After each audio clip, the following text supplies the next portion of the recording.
Previously on the Ron Van Dam Show. Excuse me. And if I'm having a shitty day, I'll make sure you do as well. No urine test, nothing. They're getting into something they have no idea, contorted into a donut. And now, today's episode of the Ron Van Dam Show. On the air everywhere, this is New England Broadcasting. Welcome to the Ron Van Dam Show. Yeah. Hold on tight. Right. Things can get a bit weird. Okay. If you like that sort of thing. I think I like that sort of thing. Whatever.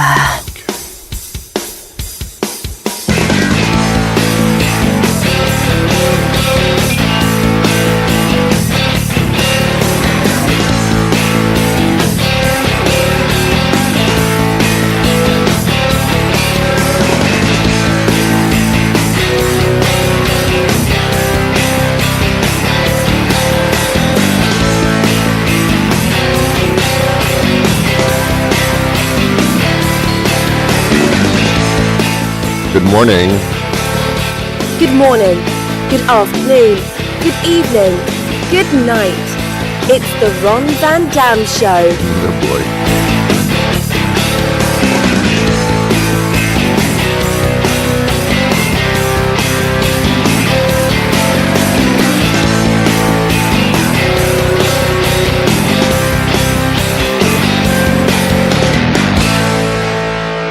Sit back, relax, grab a cup of coffee, a cup of tea, whatever your liquid libation may be in the morning, and join us as we take a look at the world around us. As much as it's a pleasure to be with you, the pleasure is actually all yours.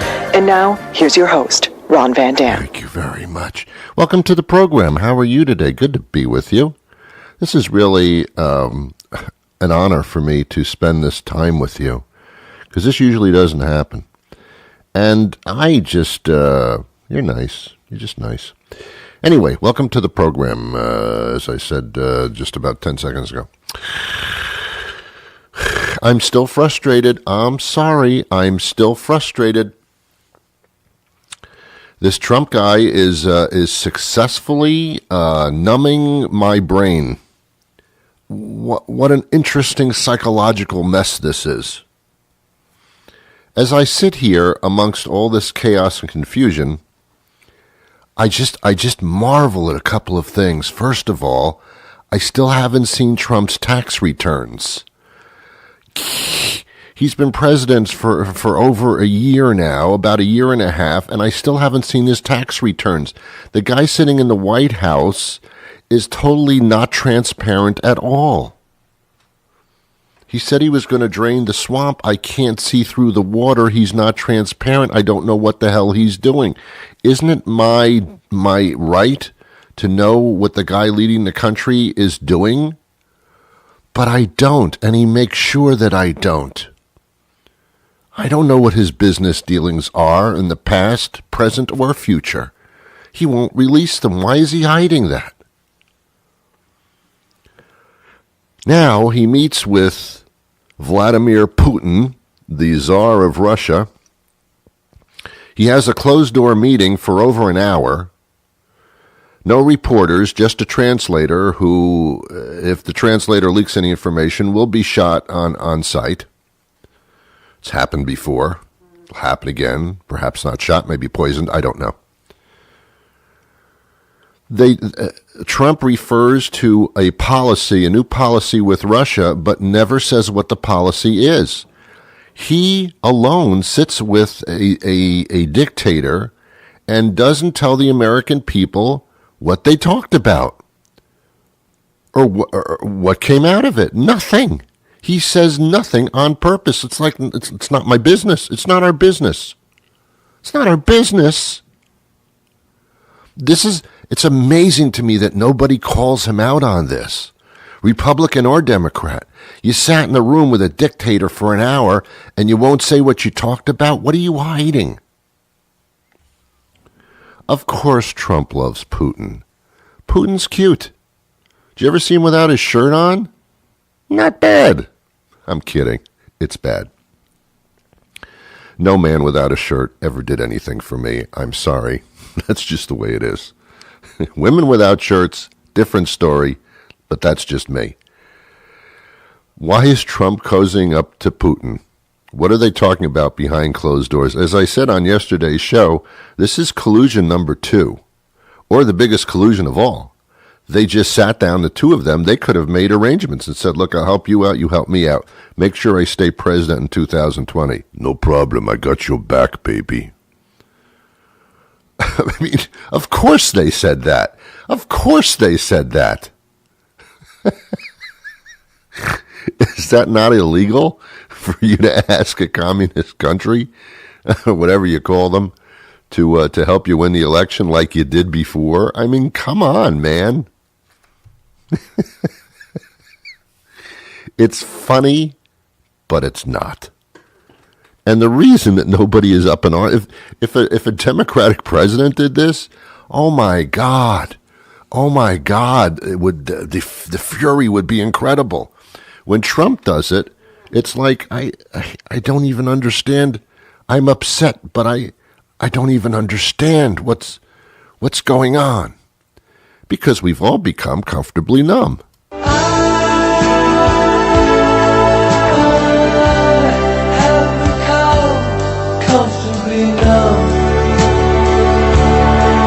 Me too.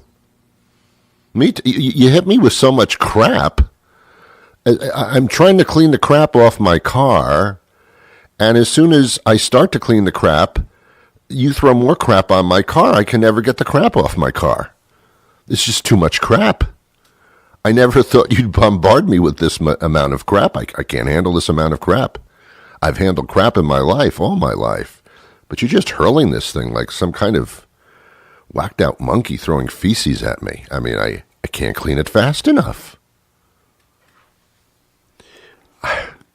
You've just psychologically numbed me. All right, not again.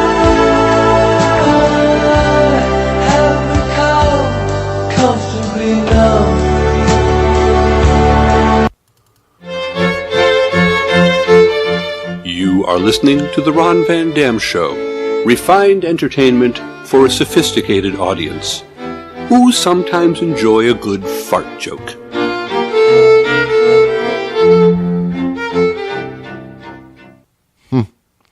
Hey, I think it's time for a funny story. Okay, get comfortable, everybody. It's time for one of Ron's funny stories.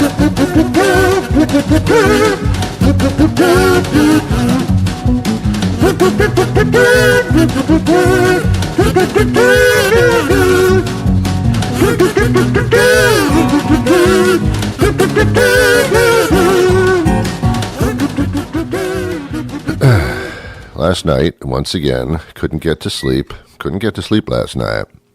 Woke up at 3 a.m, turned on the TV. Mistake? Sure. Got up, took a pee, got back to bed, turned the TV on. And that's where things go wrong. So, I'm flipping around the different channels to see what kind of thing will put me to sleep quickly. I should have just listened to one of my prior shows. That would have done it. But I get to this shopping channel called the Evine Network, Evine, or something like that. I don't know what it is, but I'm watching it, and there's this shopping host, and then the camera pulls back, and I see a lot of pots and pans, and I see Paula Deen. Paula freaking Deen. Do you remember her? Yeah, I know.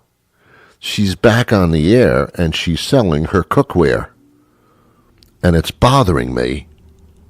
There she was in all her bigotry. And she's standing there selling cookware. Oh, my God. I thought we were through with this woman. I thought we were done.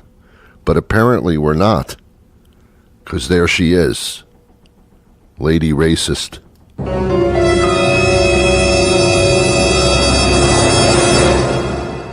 In the back of my mind, I shall never buy anything from this Evine or whatever they call it shopping network, because I Now I'm against them. Not that I've ever bought anything from them or ever would, but I'm just saying. Paula Deen, man, walking around selling cookware like nothing ever happened. Wow. What's going on? Are we going to start showing Cosby Show reruns again? Is that going to be okay? Are we going to give that Papa John pizza guy, we're going to give him a cabinet position in the Trump administration? What's going on? What's going on? Everything's turned upside down. Oh, I know. This is the parallel universe. That's what it is. So I'm watching Paula Deen, and she just annoys me so much. I have this thing about racists. I don't care for them very much. Call me crazy, but it says a little something about their personality and views on humanity. Just call me nuts, but it does show me that. And there she is, holding up pans and knocking on the back of the pan to show how sturdy it is.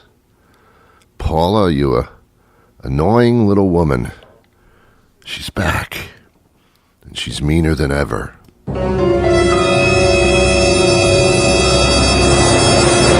They're all back.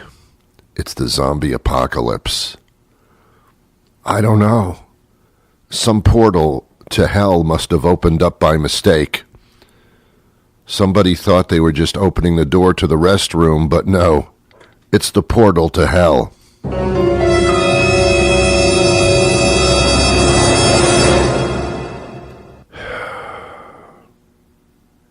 I don't know. I mean, I'm just overwhelmed at this point. Well, you may say that's not really a funny story, Ron. How is that a funny story? You know what? Everything's funny to me now because of the parallel universe in which I live. That was a really funny story, Ron. But then again, I'm in the 3rd grade.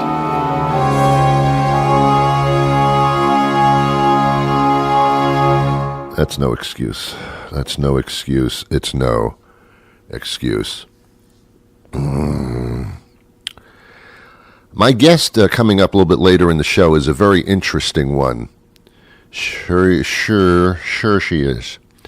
She's a doctor, psychologist, everything. She's just everything. I don't know. She cooks, she cleans, she builds cars, she invented the internet. I mean, she just does everything. We're talking about something that nobody talks about, and that is sex. Now, not the kind of sex you're thinking about. I'm not going to sit here and discuss various positions, nor my latest book entitled Various Positions. No, we're not talking about that. We're going to talk about having sex when you're older, which is an interesting subject. Very interesting.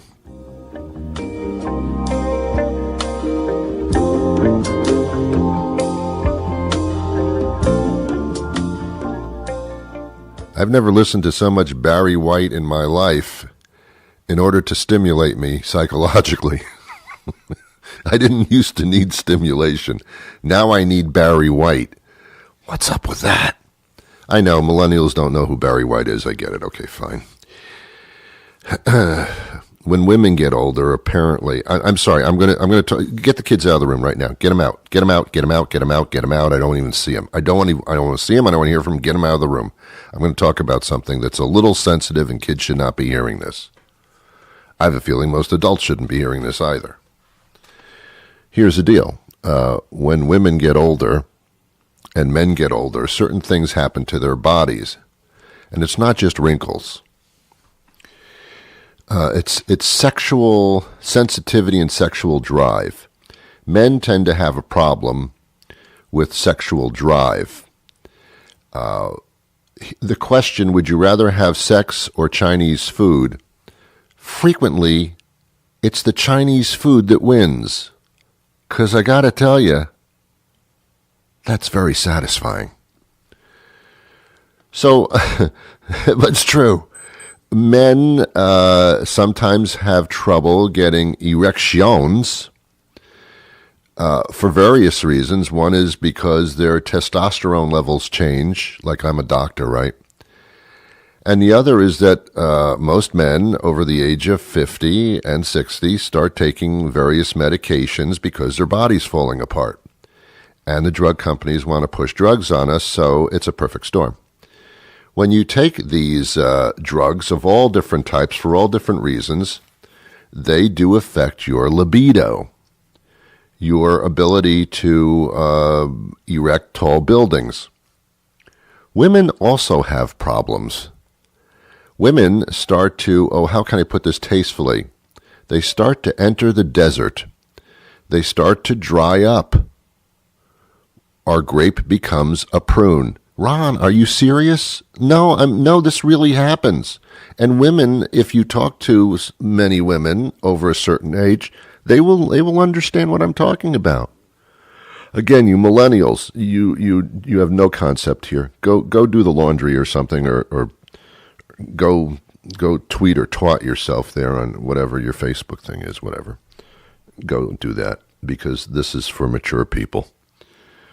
Women start to experience dryness, and sex can become painful for many women.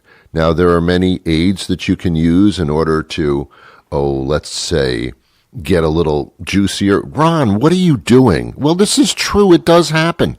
Men have trouble getting it up, and women have trouble accepting it. I mean, it's and I think Trump's to blame, because who else would do something like that? So that's what we're going to be talking about today with our guest. It's a bit provocative. Yes, I understand that. But it's important on this show that we talk about things. So, we'll do that right after these words. Gentlemen, have you ever been in the mood for a nice knish or maybe bagel in the schmear, but you're also in the mood for some exotic dancing? You can't find those in the same place.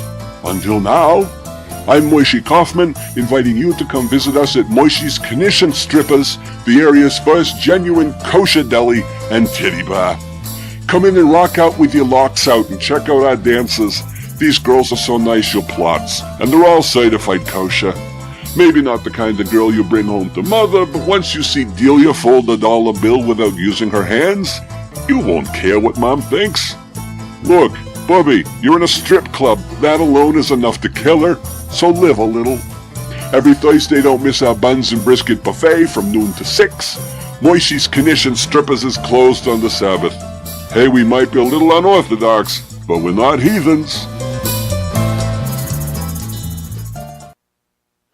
And I'm speaking to Dr. Donnica Moore. Good morning, doctor. Good morning, Ron. Thanks for having me. Pleasure to speak to you today. But no, this is about, you're a women's health expert, I understand. I am, thank you. Okay. And we're talking about the sexual health issues that affect women over 50, which kind of means it would affect the men too. Let's talk about that. Well, absolutely. There are many changes that a woman's body goes through after menopause. And, of course, with menopause, the average age in the United States is 51. But that means some women go into menopause much earlier and some women go into menopause later. Hot flashes have become news flashes over the past couple of decades. So women have those symptoms pretty well covered. However, there are many other symptoms of menopause that we don't generally talk about in the news, and particularly painful sex after menopause.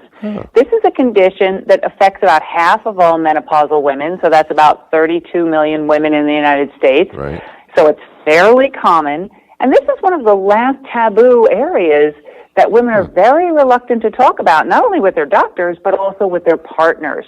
So this is important for women to be aware of, as well as their partners to be aware of. Interesting. I'm going to assume that it's never discussed with their partners. I mean, I guess there's one or two women that would, but for the most part, I guess there'd be no point in them even mentioning it, even though they may be suffering through it.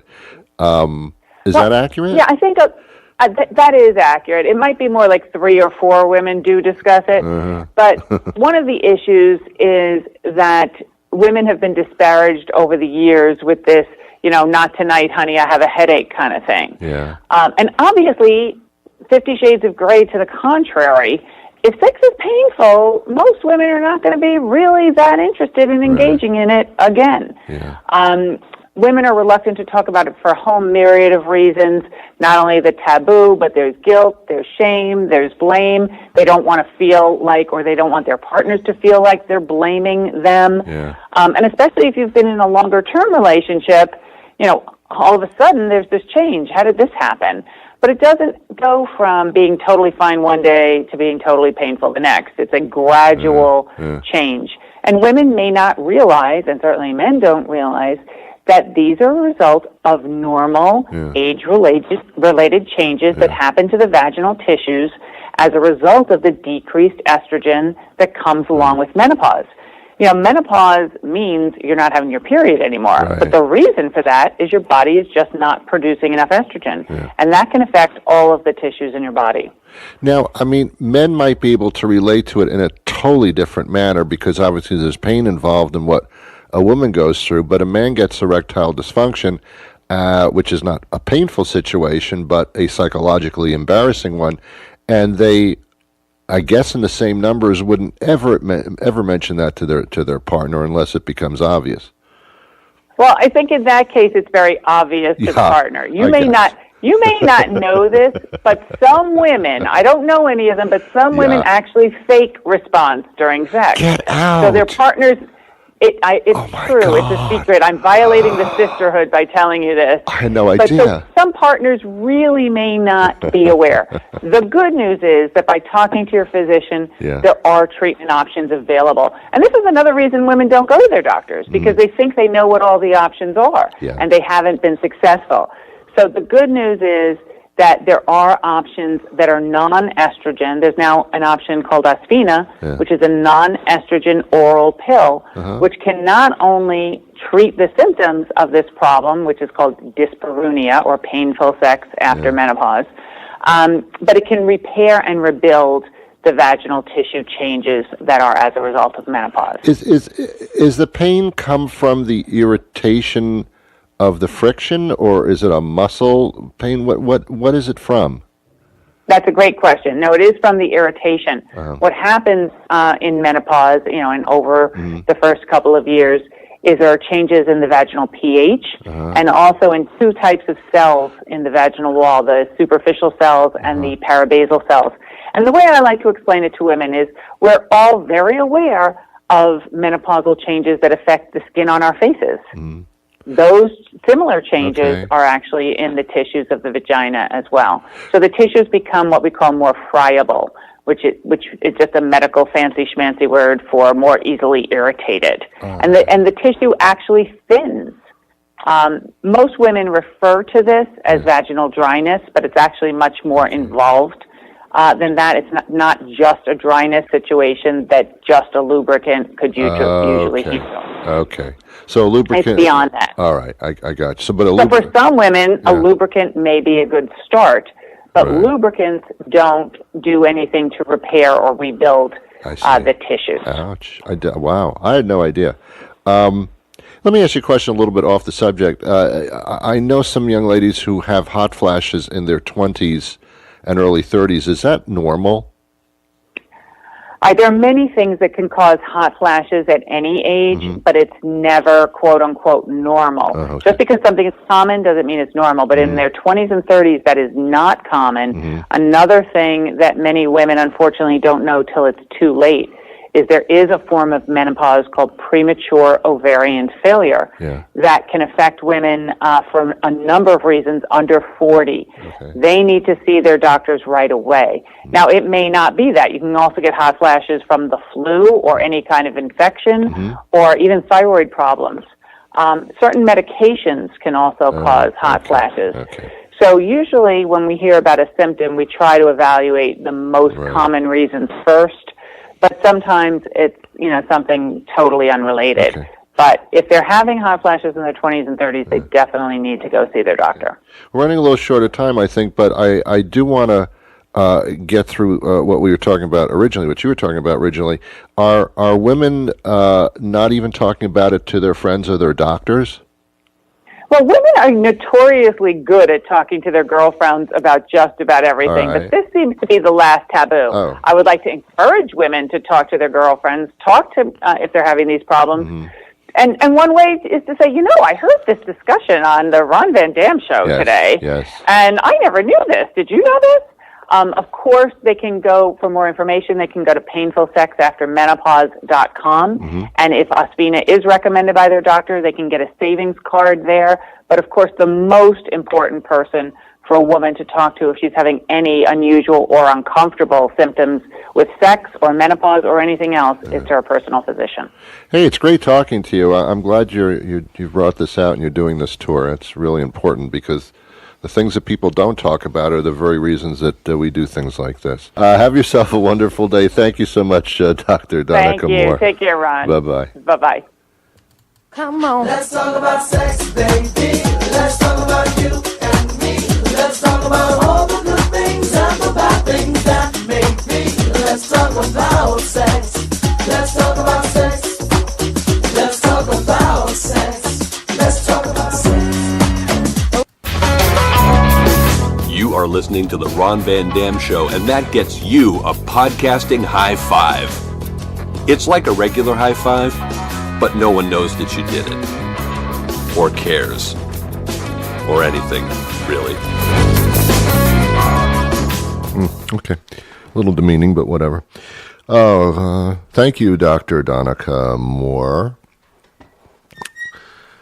Wonderful. Wonderful, wonderful experience that was. Yeah, Chinese food. Yeah, I know. Yeah, I've been thinking about it. Chinese food. Now I want Chinese food. It's funny that women say, all men think about is sex. No, it's food. Don't flatter yourself.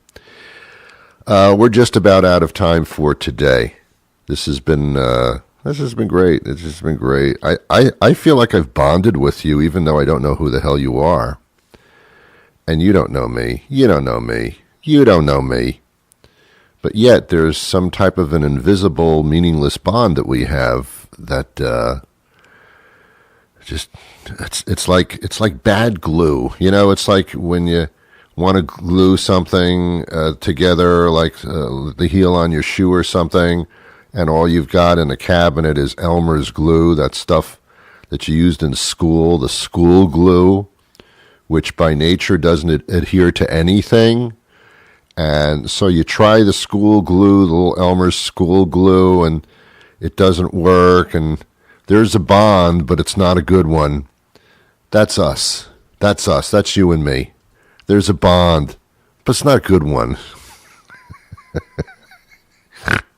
On the label, it says there should be a bond, but not really. Not so much. Although, if you're ever in the mood for Chinese food, let me know. Give me a call. Thank you so much for your indulgence. You've been very indulging. And I'll be with you the next time a weekday rolls around, which won't be long from now, believe me. Until then, I really do wish you peace. Now, let's see. What do I feel like? Mugugai Pan? No. That sounds like the name of a North Korean dictator. Shrimp with lobster sauce? Now, last time I got that, they only gave me like 3 little shrimp. And that was insulting, and it made me angry. And kind of interfered with my enjoyment of the actual dish. Let me see. That looks interesting. I'm in the mood for pork.